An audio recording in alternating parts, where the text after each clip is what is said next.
The story of Jesus casting demons into the pigs is found in Matthew chapter 8, verses 28 to 34, Mark chapter 5, verses 1 to 20, and Luke chapter 8, verses 26 to 39. The most well-known of the two demoniacs involved is the one found in Matthew. Demoniacs were people whose minds were possessed by a bad spirit or spirits. This was highly prevalent during Christ's time on earth, and is Satan's attempt to undermine God's plan. It also lets us see the ongoing spiritual battle between good and evil.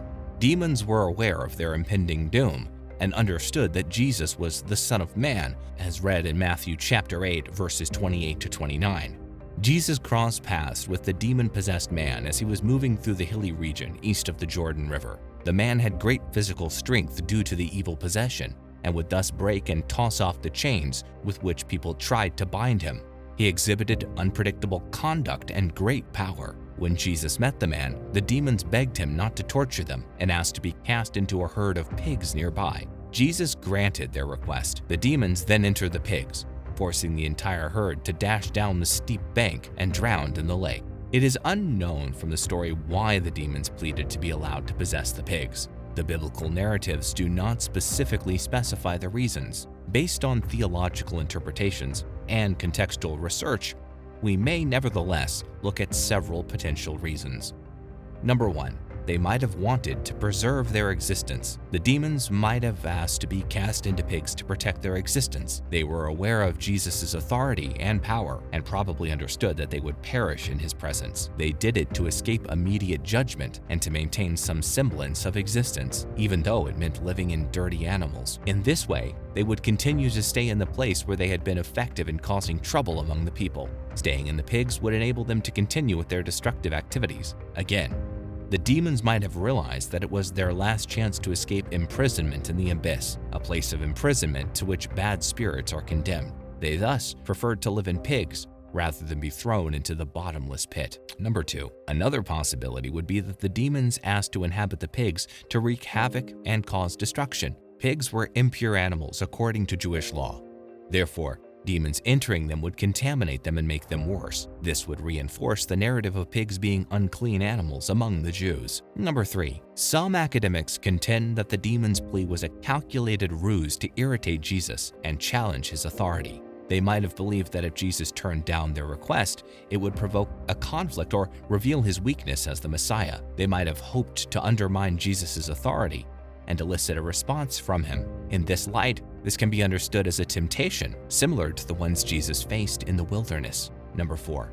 It is possible that their own filth caused them to be drawn to the pigs, which are believed to be unclean. Their desire to enter the unclean animals could symbolize their affinity for impurity and their intention to defile and disrupt God's creation. It is important to remember that the Bible does not directly state the demons' precise reasons for asking to be cast into the pigs. The story focuses more on Jesus' dominion over evil and his ability to bring deliverance and restoration to those in need. In the end, Jesus granted the demons' request to enter the pigs. This shows that this particular request of the demons had a heavenly motivation. It serves as a reminder of God's sovereignty and his capacity to work even through difficult circumstances in order to accomplish his objectives, even though we may not fully understand the reasons. Whatever the demon's justification, the story makes it very obvious that demons possessed no power of their own. They were under the authority of Jesus. Several times in the Bible, we see the evil spirits bowing to the name of Jesus. After their mission, the 72 came to Jesus and exclaimed, "Lord,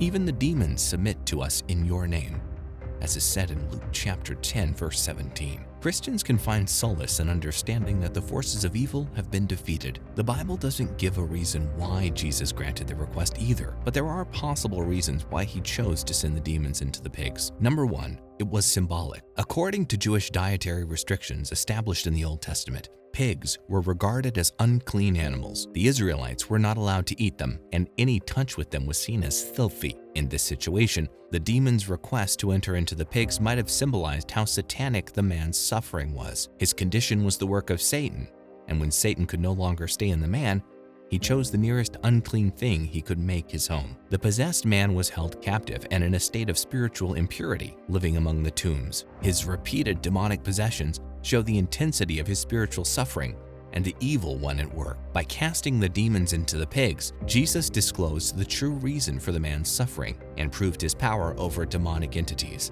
When the demons entered the pigs, the entire herd dived into the water and drowned. It is possible to interpret this dramatic incident as a physical picture of man's liberation. The drowning of the pigs served as a demonstration of the destruction of evil, emphasizing Jesus' ability to bring about spiritual freedom and healing.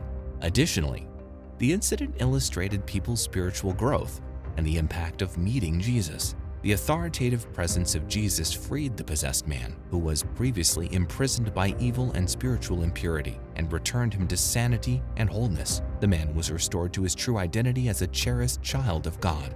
The story holds a lot of significance to us. It is a reminder of the spiritual struggles we experience and the existence of evil forces trying to trap and corrupt us. We may not be possessed by evil spirits like the man, but we may live in some form of bondage in our lives. We are inspired to seek relief from our own spiritual ailments and realize that through Christ, an encounter with Him could change our lives forever.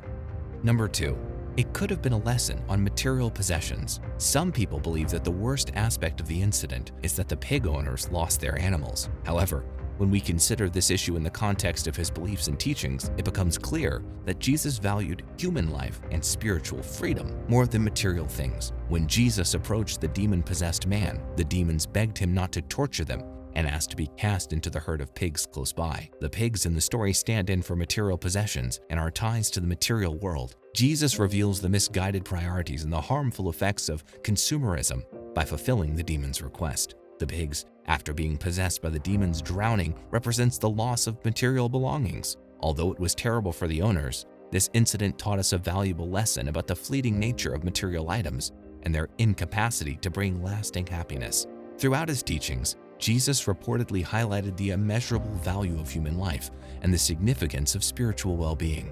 The man who was possessed had been going through a lot of pain because of the demons. Jesus intervened to free the man from his suffering because He was moved by compassion and a desire to bring healing and freedom. Jesus provided the possessed man with immediate comfort and returned his sanity and dignity by allowing the demons to inhabit the pigs. In this act of deliverance, Jesus showed His unshakable dedication to protecting human life, as well as His preference for spiritual freedom above financial wealth. He made it clear that the man's recovery and spiritual well-being were far more important than the financial loss that the pig owners had suffered. It was a lesson on the value of life over worldly possessions. The viewpoint is consistent with Jesus' teachings regarding the value of eternal riches and the necessity of distancing ourselves from the chase of material wealth. On many occasions, Jesus emphasized the temporary nature of material wealth and exhorted His followers to store up treasures in heaven rather than on earth. Even though it is terrible that the owners of the pigs incurred financial loss, the incident serves as a reminder